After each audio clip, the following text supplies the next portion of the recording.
going to build a rocket. A rocket on a mission to Mars.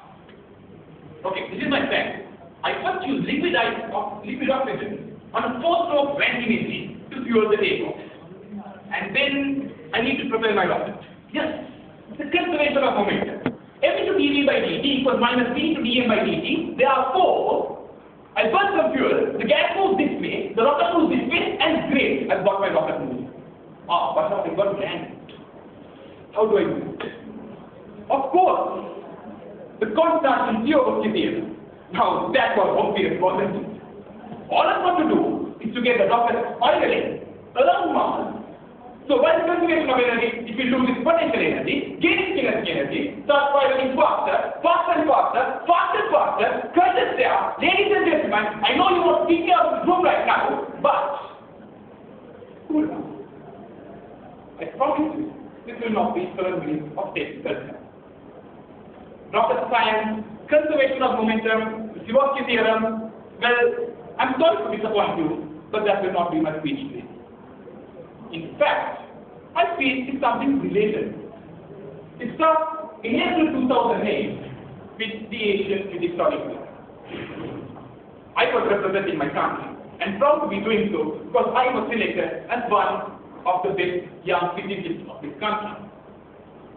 And I walked into the competition hoping that I would be able to do well so that I can bring pride to myself and my mother country. But I walked into this competition with all this hope, with all these expectations, with all these aspirations. I walked in. And for the next 5 hours, I didn't know what happened. So after the competition, having done it terribly bad, I walked up to this Chinese sitting there and I said him, problem number 4. That wasn't it. Number 4, well, I thought that was easy. Well, it's just some statistical mechanics. It's not rocket science. Actually, said it. It's not rocket science. Those 3 words hurt my ego. It hurt my ego to such an extent that I decided that an International Physics Olympiad to be held 3 months from then, that I was going to make my mark. Whatever obstacle came my way, however demanding the challenge was, I was going to succeed. 3 months from there, I'm proud to say this, but I became the first Sri Lankan to wear the medal at an International Physics Olympiad. How did I do it? How is it that within 3 months, I transformed from a loser who freaked out at the paper to a bronze medalist at an international competition? Now, yes, hard work, determination, dedication, they're all part of the package, agreed. But there was one ingredient, one little secret that was instrumental in my achievement.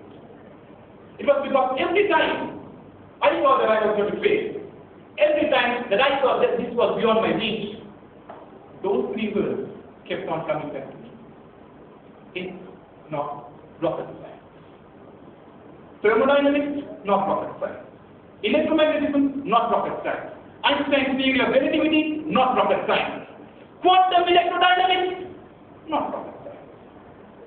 It was this attitude that I had that nothing was rocket science, that nothing was impossible. But finally, it was pivotal towards my achievement. Yes, hard work and dedication, they have produced a lot of success stories. Many people have been successful because of hard work, dedication, commitment, and so on.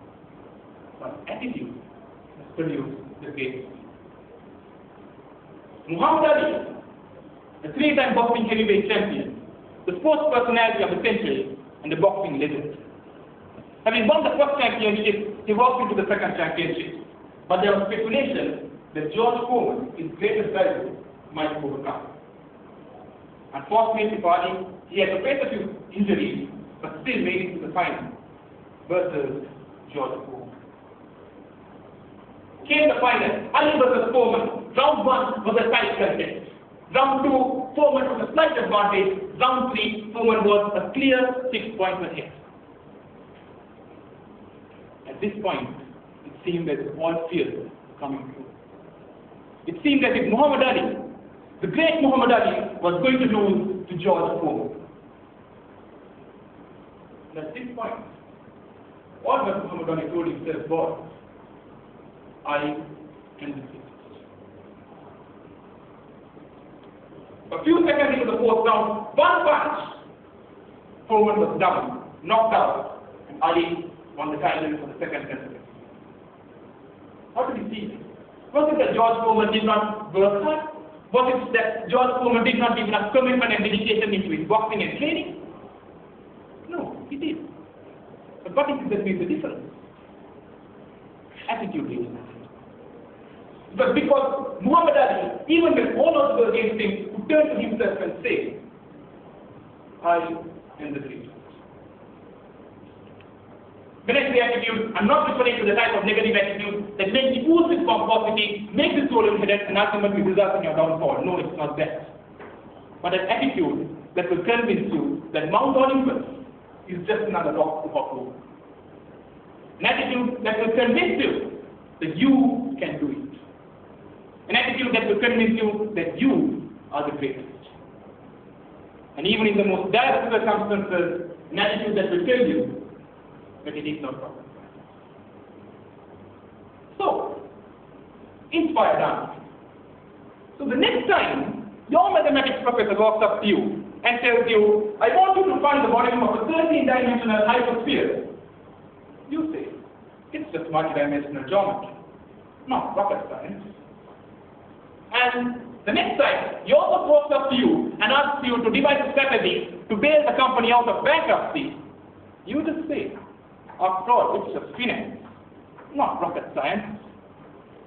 The next time you walk into a cricket match and you have to score 6 of the last quarter of the innings to make sure that your team wins, you tell yourself, it's just a thing, not rocket science. Worst comes to worst. If by any chance you end up at NASA and you're handed over a project to build a rocket on a mission to Mars, you tell yourself, I can do this. After all, it's just rocket science. Over to you.